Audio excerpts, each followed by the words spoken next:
Kadi Swami of Jaffna, Lord of the Grand Bazaar, of appearance holy, though of a crank.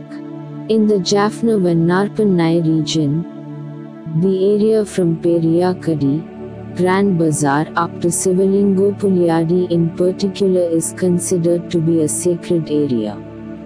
For the last 100 years this area has been the abode of many yogis, siddhas and jivanmuktas, freed souls, and this may be the reason why it is such a sacred holy environment.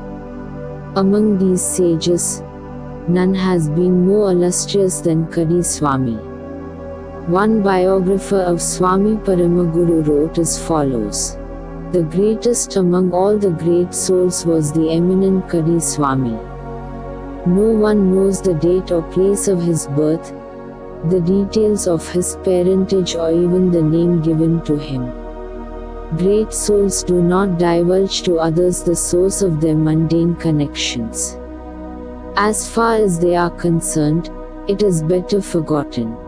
However, it is known that Kadi Swami hailed from the state of Karnataka, that he was called Swami Mukti Ananda and that he had mastered English, Sanskrit, Kannada and Tamil.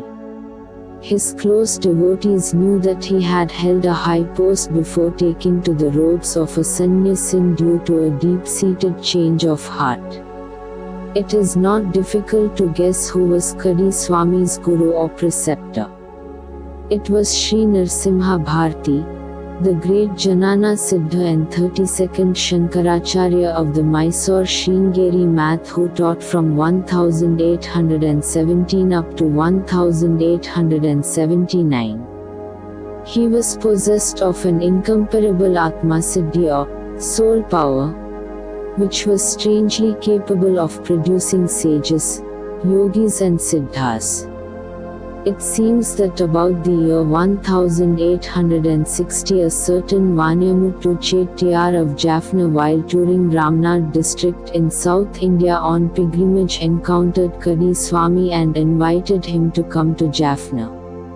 So Kadi Swami came to Jaffna and there at Kirimalai met Swami Paramaguru and many other senior devotees.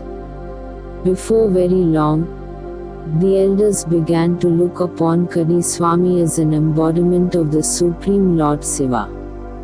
All the saints of Kirimalai gave Kadi Swami pride of place and venerated him accordingly. A verse composed by Swami Kulanthai Velu, who was present, clarifies the point.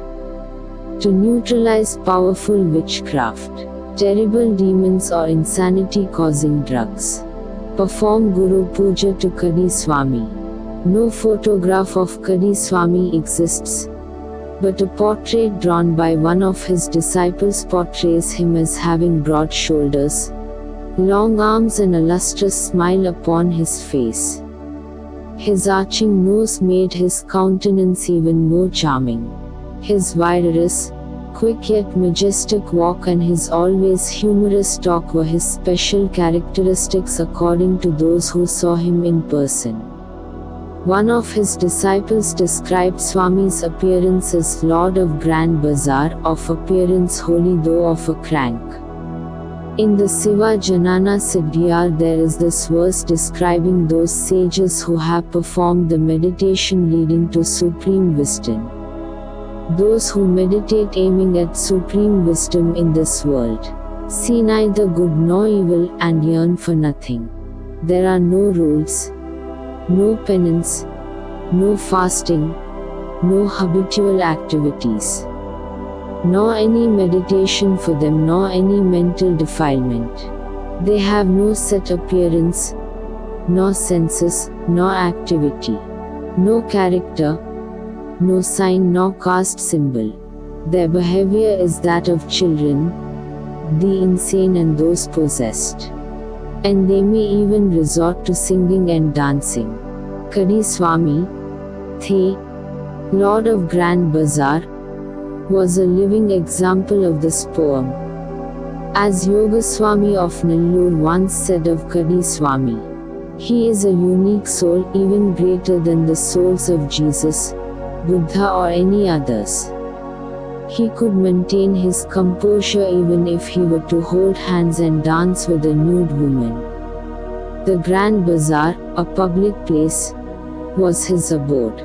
The people of that area were naturally God-fearing, and it was some of them who first discovered Kadi Swami's hidden greatness.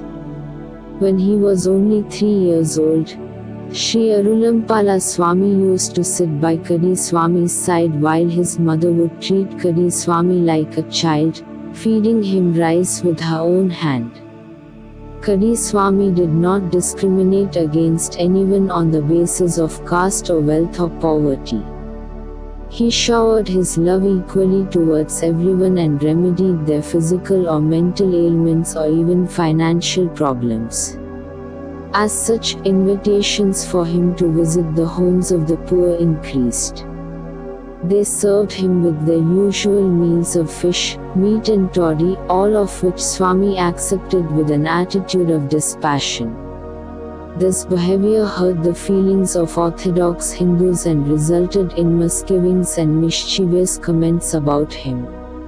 In this connection, let me recount briefly one incident that was told to me by Sri Yoga Swami. Our Guru Chellappa Swami was an ardent disciple of Kadi Swami and could not bear to hear that his Guru was consuming liquor. It was hard for him to believe it. He wanted to put his Guru to the test, so he went to Grand Bazaar with a bottle of arak under his shawl. When Chellappa Swami went and sat nearby, Kadi Swami said, "Oh, you also have come to me with the intention of throwing a party with arak. All right.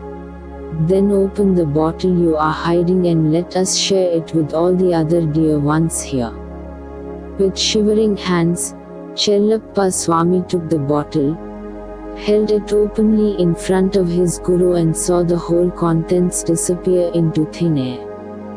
The disciple fell at the feet of his Guru, eyes steaming with tears, and went back to his usual haunt near the temple car at Nellore.